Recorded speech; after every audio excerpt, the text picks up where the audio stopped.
Bienvenidos a una edición más de Diálogo CGTN en español. En esta oportunidad vamos a hablar de la gobernanza a nivel global. ¿Qué pasa con los mecanismos de integración de la región, como puede ser la CELAC o el Mercosur? ¿Y qué pasa también con los proyectos de China como la Ruta de la Seda? Pero para hablar de todo esto en profundidad, estamos hoy con especialistas, con académicos, y le damos la bienvenida a René Ramírez Gallegos. Él es ex ministro de Planificación de Ecuador entre el 2007 y 2017. ¿Cómo estás, René? Muchas gracias por haber venido hoy. Es un honor estar aquí, estimada Leticia. Muchas gracias. Y continuamos con Guillermo Usandi Varas. Él es presidente de la Fundación para el Desarrollo de América Latina y el Caribe, Fundalat. Muchas gracias también, Guillermo, por estar hoy presente. Muchas gracias por la invitación. Y continuamos con Malvina Privitera. Ella es economista del Consejo de Sinólogos Latinoamericanos. ¿Cómo estás, Malvina? Mucho gusto, muchas gracias por la invitación. Y por último presentamos también a Gabriel Merino. Él es investigador del CONICET y también forma parte del grupo de trabajo de China y el mapa del poder mundial. Y de esta manera ya damos inicio a esta edición. Preguntarles primero qué pasa con el déficit. Planteamos la gobernanza a nivel mundial. ¿Hay un déficit de paz? ¿Hay un déficit de confianza? ¿Cómo lo analizan desde ese lado? Te doy la palabra, René. Desde una perspectiva histórica, nosotros podemos ver que estamos dentro de los ciclos largos económicos, un momento de declive, de recesión. Dentro de los ciclos cortos también estamos en recesión, pero a su vez estamos en un momento de crisis hegemónica, ¿no? Quizás comparado con el momento de lo que fue 1930 o el periodo de entreguerras, donde hubo realmente un proceso muy complicado de recesión económica en los 30, y ahí había un proceso de salida de un hegemón y de entrada de otro hegemón. Yo creo que estamos en un momento similar, con un adicional que podemos hablar que actualmente vivimos una crisis de civilización. No hay un problema estructural porque ya no alcanza con el crecimiento, porque el planeta tiene límites y la democracia liberal también empieza a flaquear. Entonces, eso lleva a que en este momento de crisis total, ¿no?, que no viene aparejado de una nueva revolución tecnológica, empiece a caer en declive lo que ha sido el imperio de Estados Unidos, por decirlo así de una manera, y que empiece a surgir nuevos hegemones alrededor de China, ¿no? Es necesario reconstruir un nuevo orden mundial con una nueva institucionalidad, y ahí obviamente China juega un liderazgo importante, con un problema para América Latina, ¿no? Que América Latina tuvo un primer momento en los 2000 que se intentó crear una integración latinoamericana, ¿no? Y yo creo que acá tenemos que tener desde América Latina el horizonte claro. La mirada estrategia de integración de América Latina es con América Latina, ¿no? Para poder después, a partir de ahí, entrar en la multipolaridad, ¿no? Y estamos cometiendo, desde mi punto de vista, un error fundamental, que no fue darle prioridad a esa integración de América Latina, ¿no? Y lamentablemente con un momento en los cuales entra en conflicto gobiernos de izquierda y derecha, ¿no? Y ya la construcción de organismos que fueron relevantes como UNASUR, la CELAC, entran en declive, y es difícil volver a recuperar por su forma organizacional, que estaba basada en el consenso. Guillermo, bueno, René enumeraba algunas de estas cuestiones. ¿Qué otras manifestaciones concretas pondrías sobre la mesa de este déficit que se habla de gobernanza, de desarrollo? Como primera medida, estamos, y ahí tomo un poco lo que dijo René, estamos ya en la segunda década, transitando la segunda década del siglo XXI, con un mundo en crisis, con transiciones de poder, con transiciones de hegemones, y también ahí América Latina no está exento de esto en términos regional, ha perdido dinamismo en sus procesos de integración, quizás ha perdido también la posibilidad de articular una voz común en los foros internacionales, le está costando mucho eso, y también si de alguna manera hacemos un recorte en los países, podemos decir que hay niveles bajos de confianza en los gobiernos, en los partidos políticos, ahora sobre todo también en el Poder Judicial. También encontramos este siglo XXI o este siglo XXI en crisis con guerras en cuotas. Es así que se van dando estos traspasos de poder y estas crisis hacia adentro de lo que son los procesos de integración que hemos sabido construir al principio del segundo siglo, y también, de alguna manera, con desafíos por delante para lograr una nueva arquitectura financiera que surja y emerja desde América Latina y que de alguna manera nos permita tener un desarrollo sostenible y con justicia social. Malvina, ¿coincidís con este panorama que nos dan acá René y Guillermo? Tomando un poco lo que decía acá el compañero en relación a la fuerza que pueden tener los nuevos mecanismos, como por ejemplo el foro China-CELAC, me parece interesante que justamente hace poquito se cumplió una década de este foro, y en particular la presencia de presidentes como Lula, como Boric y Petro, ¿no? Teniendo un protagonismo en ese foro, sosteniendo la importancia también del multilateralismo en respeto de los pueblos, ¿no? O sea, la cooperación, pero respetando la soberanía que nos permita poder tener plena decisión sobre lo que es el modelo de desarrollo nacional. Pensando también en el tema de Mercosur, la última década es una década que nuestra región no creció. Y eso también es resultado de esos déficits de la gobernanza global. Tenemos un gran déficit y una gran limitación para la capacidad para crecer. Una región completamente desigual, porque si bien podemos hablar en términos agregados, también es cierto que lo que sucede en Caribe es muy distinto a lo que sucede en Sudamérica. Gabriel, ¿qué sumarías a lo que ya enumeraron de los déficits de gobernanza global? Hay otros modelos de desarrollo surgiendo. El caso de China es paradigmático en eso. Entonces también ahí la región tiene para pensar, bueno, cuál es su modelo de desarrollo y cómo desde ahí construir su propia multilateralidad, su propia gobernanza regional, desde lo cual proyectarse a nivel global. René, en este contexto planteabas al principio, sobre todo lo que tiene que ver con los mecanismos de integración y sobre todo como, con tu trayectoria como ex ministro, ¿cuáles dirías que son los déficits más estructurales en los mecanismos que decía de integración, como puede ser la CELAC o incluso el Mercosur? El primer tema tiene que ver con un tema de la propia ingeniería que se creó dentro de estos organismos, ¿no? Y me refería a que es un impedimento esa arquitectura, porque generalmente es una arquitectura ligada a lo consenso, ¿no? Me acuerdo claramente, pude participar de los debates de creación de la CELAC y de UNASUR, y uno de los debates que nosotros en el caso de Ecuador nos oponíamos era que el consenso va a llevar a un tema de una camisa de fuerza para tomar resoluciones, y efectivamente así fue, ¿no? Porque el momento que cambia la correlación de fuerzas de lo que se llamó la primera ola de gobiernos progresistas, donde había prácticamente un consenso de la necesidad de una integración, y empiezan a llegar los Bolsonaro, los Milei, los Lasso, etcétera, lo que se llamó la restauración conservadora, obviamente ellos se alinean geopolíticamente a Estados Unidos, ¿no? Principalmente a través del bilateralismo. Nosotros llegamos a la independencia, ¿no? Y hubo una independencia política, pero no fue económica. Y la forma de integrarnos fue a través de un colonialismo que dio paso a un capitalismo, y ese capitalismo dio un paso a lo que nosotros somos, un capitalismo dependiente, en donde es un capitalismo del despojo, se realiza afuera, no se realiza adentro. Lo que tenemos son burguesías apátridas, ¿no?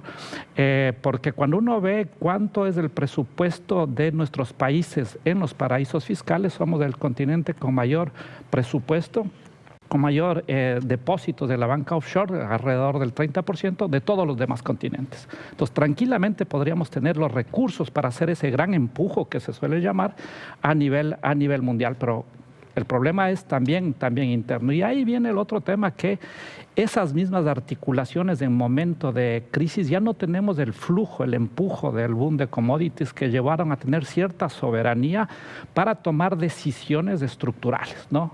Y por ejemplo, algo que fue fundamental y se logró diseñar, que fue la arquitectura financiera, ¿no? Tener nuestro propio Fondo Monetario Internacional, nuestra propia banca de desarrollo regional en el marco de políticas de integración regional.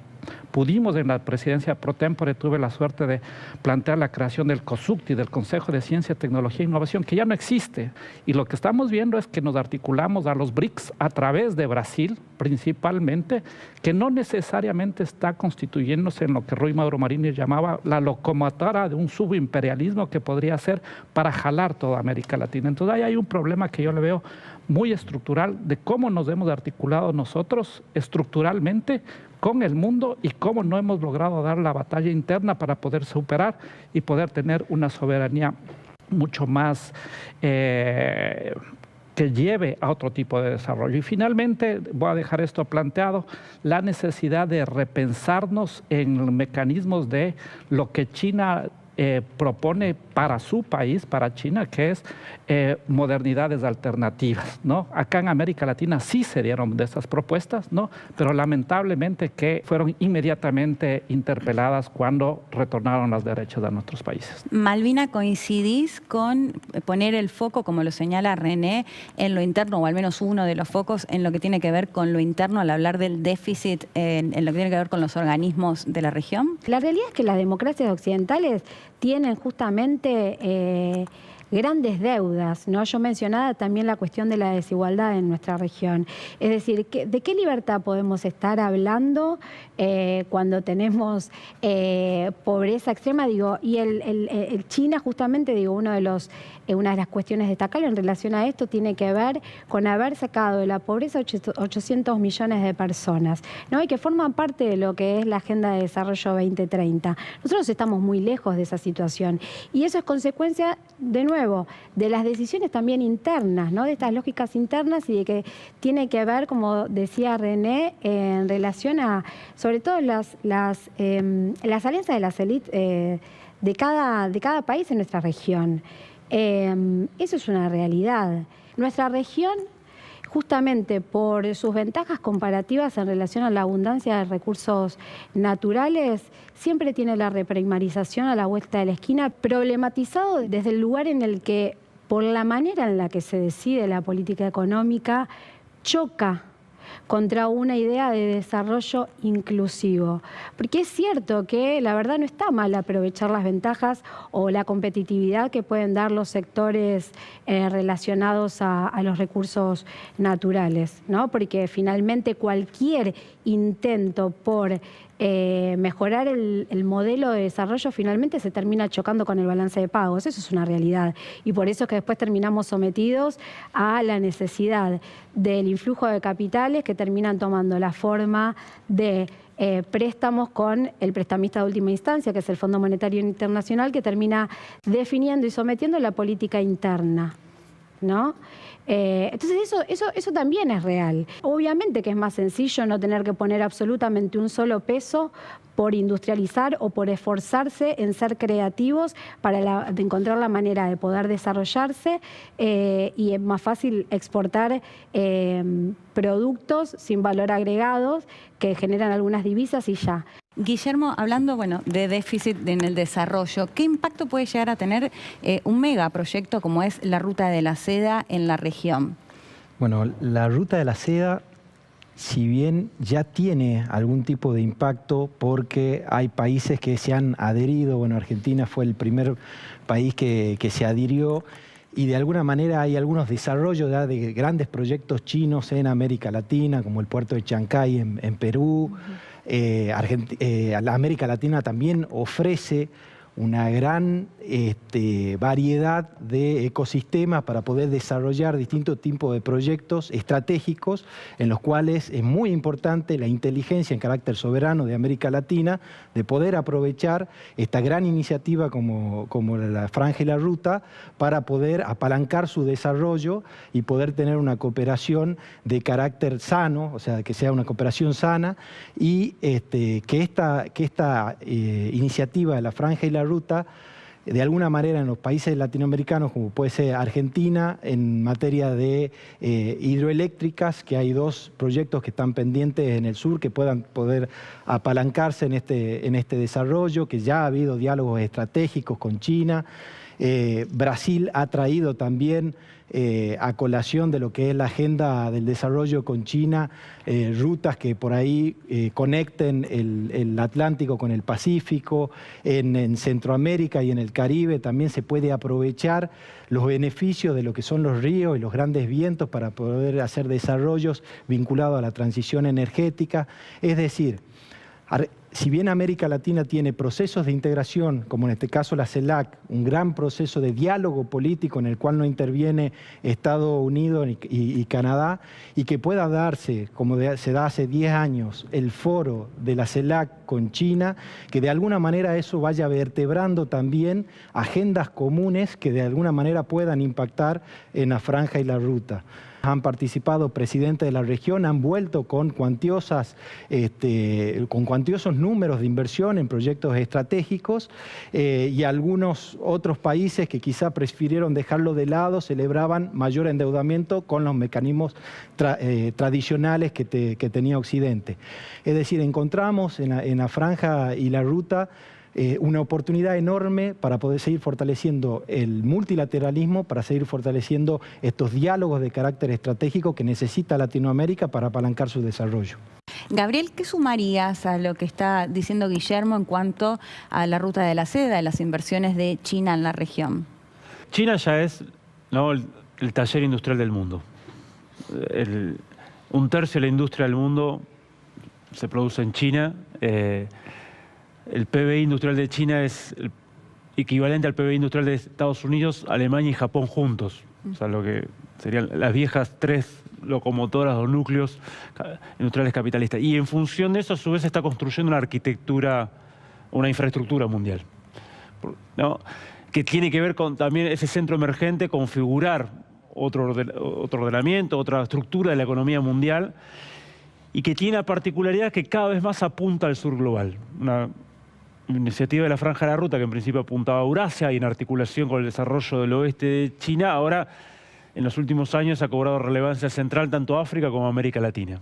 Y de hecho ya el comercio de China es más importante con los países del sur global que con los del norte global. Hubo ahí un cambio cualitativo que me parece importante. China ya no es solo industria además, es un gran centro tecnológico emergente.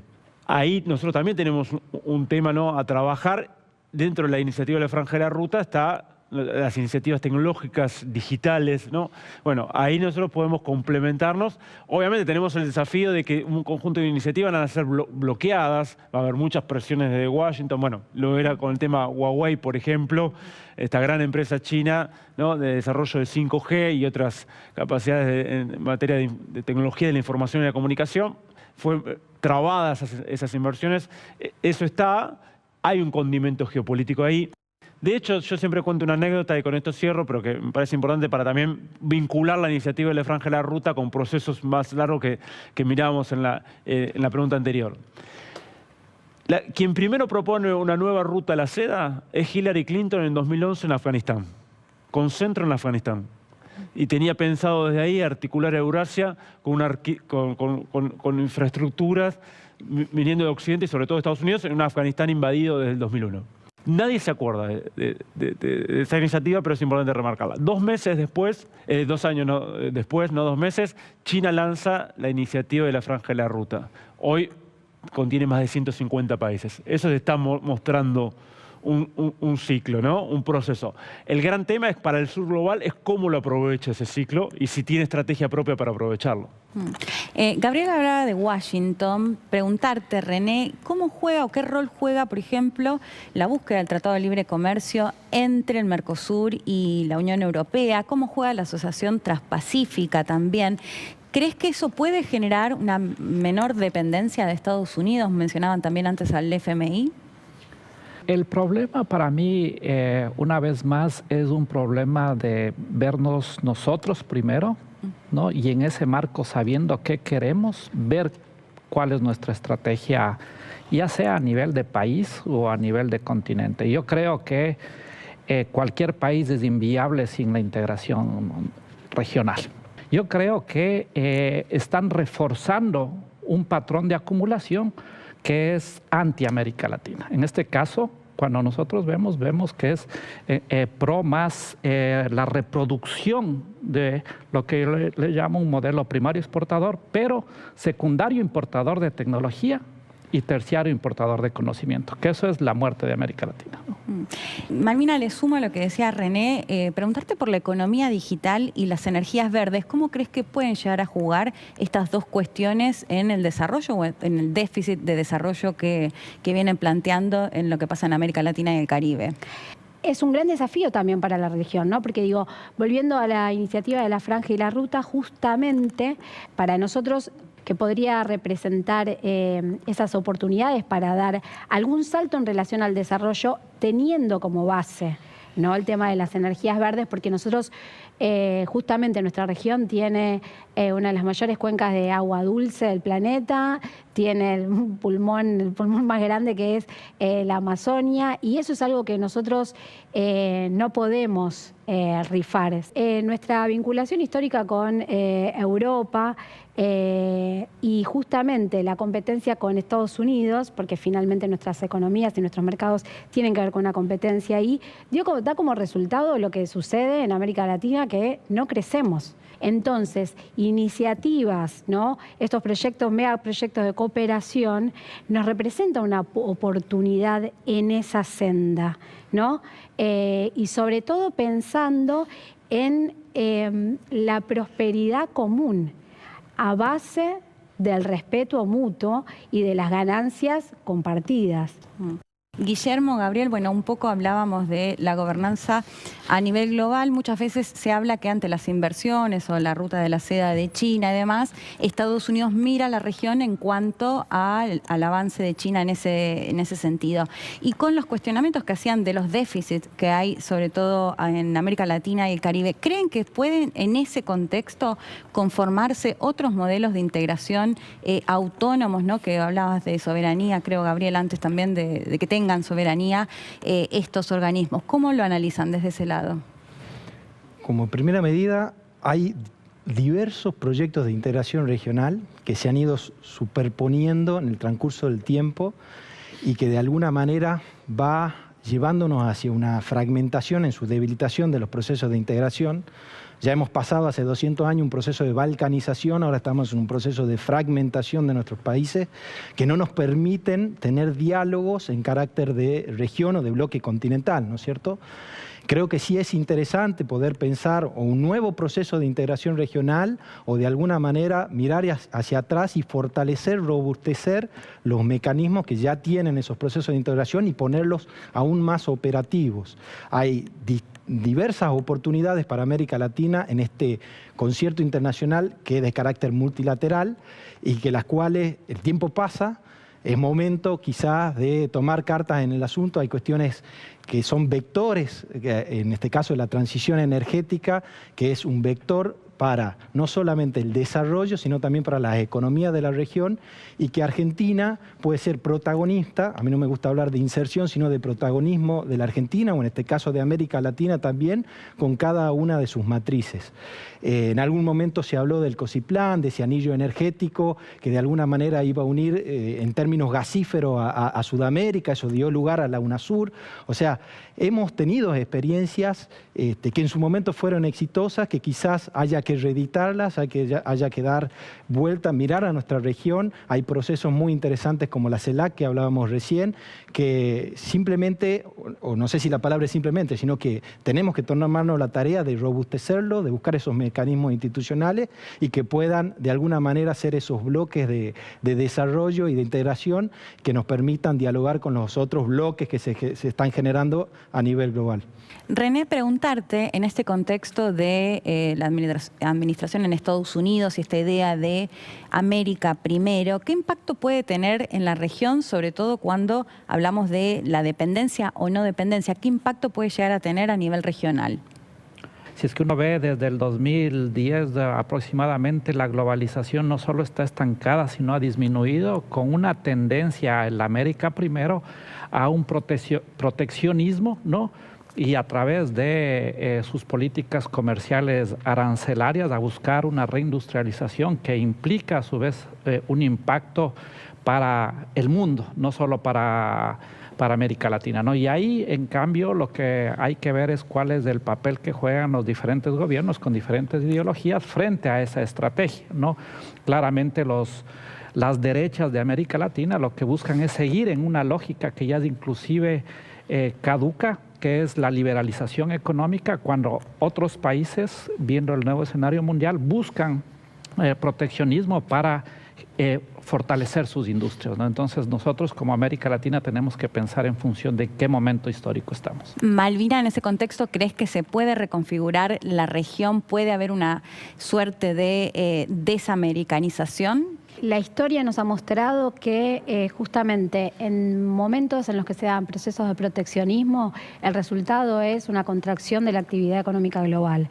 Entonces me parece que es interesante también plantear o marcar que justamente a comienzos de este año, uno de los resultados, una de las cuestiones importantes de las dos asambleas en China, marca justamente esto, frente a un contexto de proteccionismo y de guerra arancelaria, como plantea Trump, fortalecer los vínculos de confianza y de cooperación. Me parece que eso es interesante a tener en cuenta. Gabriel, y cuando hablábamos de desamericanización, ¿cómo lo analizas desde ese punto de vista? Sí, bueno, la región tiene una tensión clave y fundamental, estructural, que es esa, qué pasa con el gigante del norte, ¿no? Y particularmente en esta transición de poder, y cuál va a ser esa relación. Nicholas Spikman, uno de los grandes de la geopolítica estadounidense, en uno de sus libros de 1942, La estrategia estadounidense en la política mundial, dice así textualmente: si los países del ABC, Argentina, Brasil y Chile, de alguna manera se unifican y discuten la hegemonía estadounidense en el hemisferio occidental, es decir, en el continente americano, eso debe ser eliminado, no, eso debe ser cortado si es necesario por la guerra. Entonces, hay una tensión, pero el problema es que si América Latina no tiene un camino autónomo, corre lo que decíamos antes, el riesgo de la periferialización y no ser un polo emergente en este escenario multipolar. Entonces, urge la necesidad de plantear esa contradicción y cómo se resuelve políticamente después esa contradicción. Urge la necesidad, me parece, de plantear, además de lo que dijo René, los mecanismos institucionales y que plantearon tanto Malvina como Guillermo, a mí me parece que hay un problema de la integración que es, tenemos que tener un núcleo material de la integración, es un núcleo económico de la integración, que puede ser lo que se mencionó, un Banco del Sur, pero que tiene que basarse también, ¿cuál es la comunidad del acero y del carbón de Sudamérica? Entonces, no tenés una base material y de hecho te estás integrando porque además te estás desindustrializando y cada vez compartís menos en ese sentido material. Entonces hay un punto muy importante, me parece, para avanzar, que también guarda relación con la industrialización, guarda relación con relacionarte con mayor escala con China y con otros polos. Hoy por hoy vos tenés que pensar en 6 capacidades estratégicas fundamentales que son parte de la transición de poder. Industria y alta tecnología. Como dijo René, nosotros estábamos cada vez peor en eso, cada vez invertimos menos. En tecnología es obvio, es tecnología. El tema de defensa es otro tema. Más para nuestra región, más para un país como el nuestro con conflicto territorial como en Malvinas.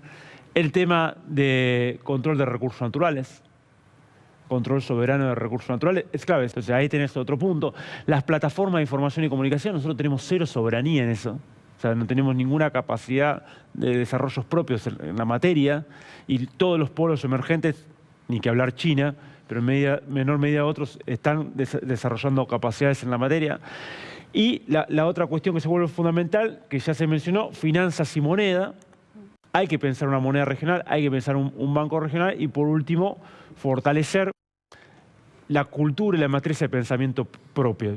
Una cuestión que tenemos que hacer es, si hoy hay un mundo que se presenta como multicivilizatorio, de múltiples culturas, fortalecer ahí a América Latina con identidad propia y desarrollar una matriz o pensamientos que en línea con nuestros propios intereses en esta transición de poder. Me quedo con esto último que decías y te agradezco, Gabriel Merino, por haber estado hoy.